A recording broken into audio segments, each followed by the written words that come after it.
Good morning, everybody. It's a beautiful day in Columbus, Ohio. Going to be 71 degrees today. I have some concerns as as a resident of the city of Columbus and resident of the state of Ohio, and as an American, we are lacking housing for hard to place offenders. We deserve housing, and I'm going to be looking for housing myself. And so far, not one person will rent to me. I don't have the funds to be able to buy a house. I'm on Social Security, disability, and I'm an outside type person.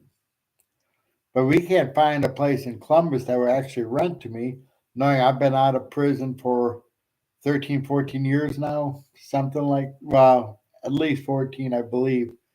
Years, it might be 13. Um, and I still can't find a place to live. I've done so much, helping people, sneaking people into my house, which was against the rules. My sister owns a house, and everything needs to go by her. But when my mother passed away, this house will be sold as part of the estate. So I'm not mad. I'm more mad at myself for doing the wrong things that I did in my life.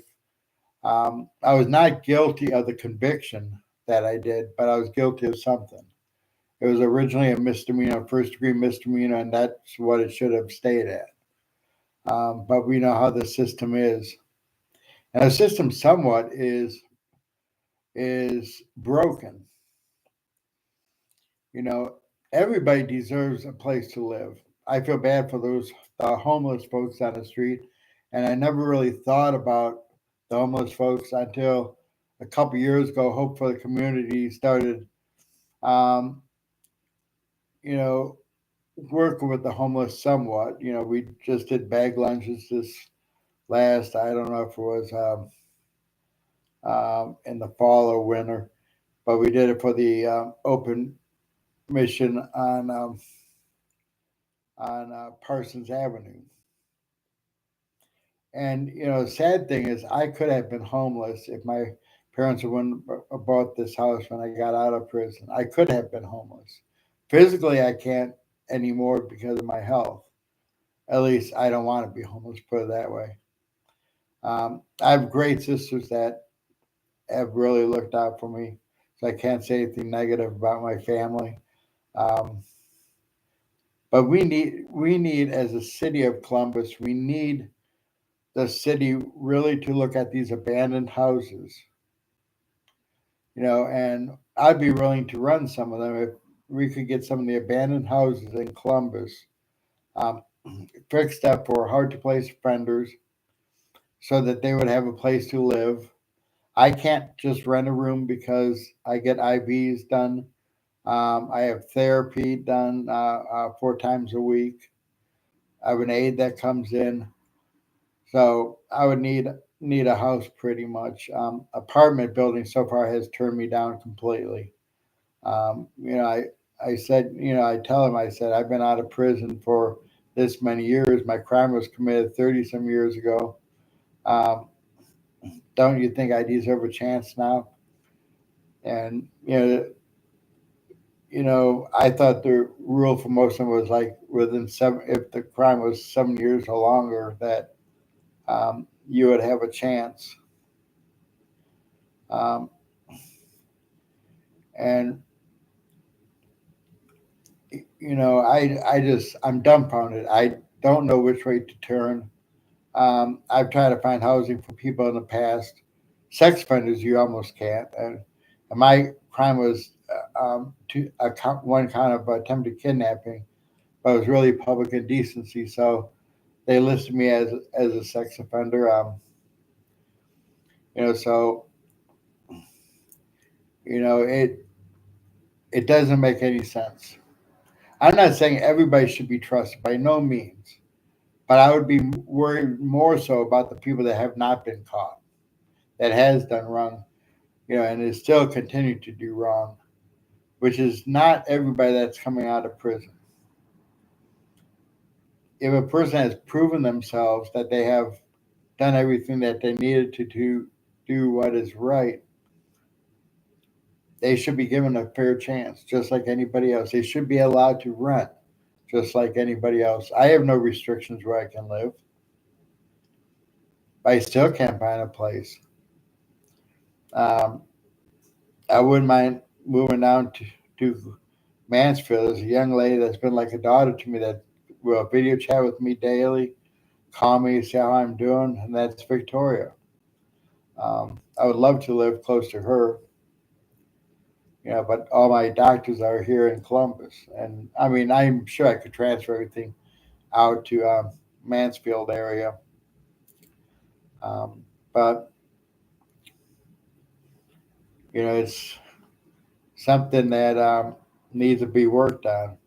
I don't know if we need to go through legislation um, to be able to get something done.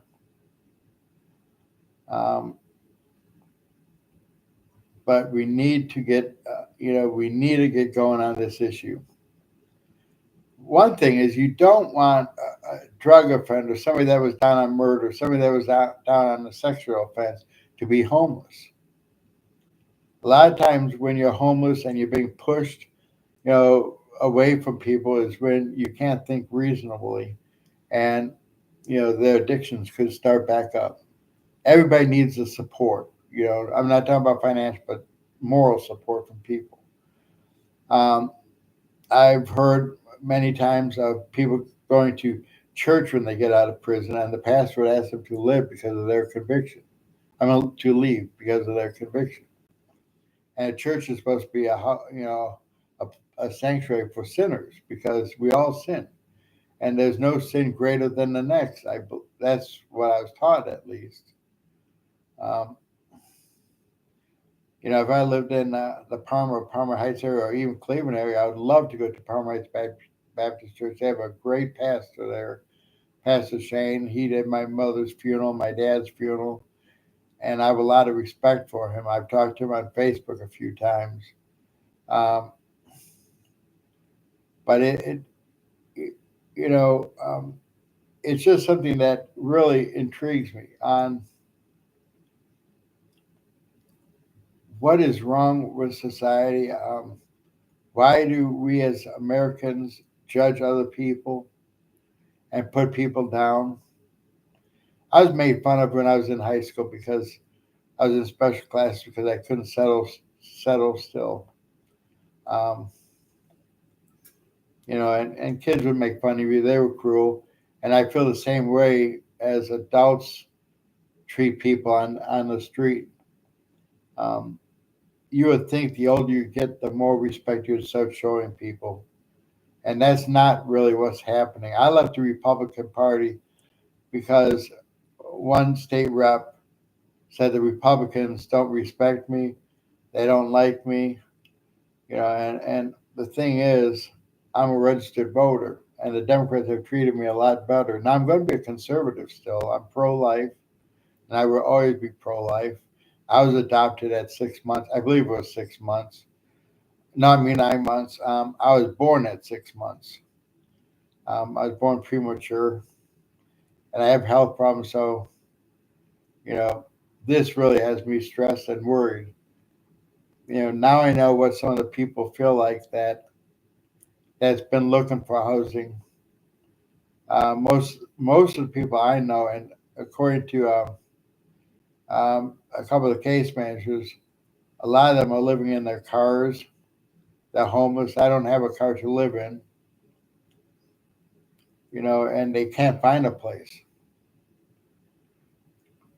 So what are we going to do? If you have any suggestions, I would appreciate you sharing it with me, and we could see what we can do, folks. You have yourself a great day. My phone number is 614-448-7385. The email is hope for the community 2024 at gmail.com. Again, it is hope for the community 2024 at gmail.com. And the letter 4 is spelled out. Okay, everybody, have a great, great day. Thank you, everybody.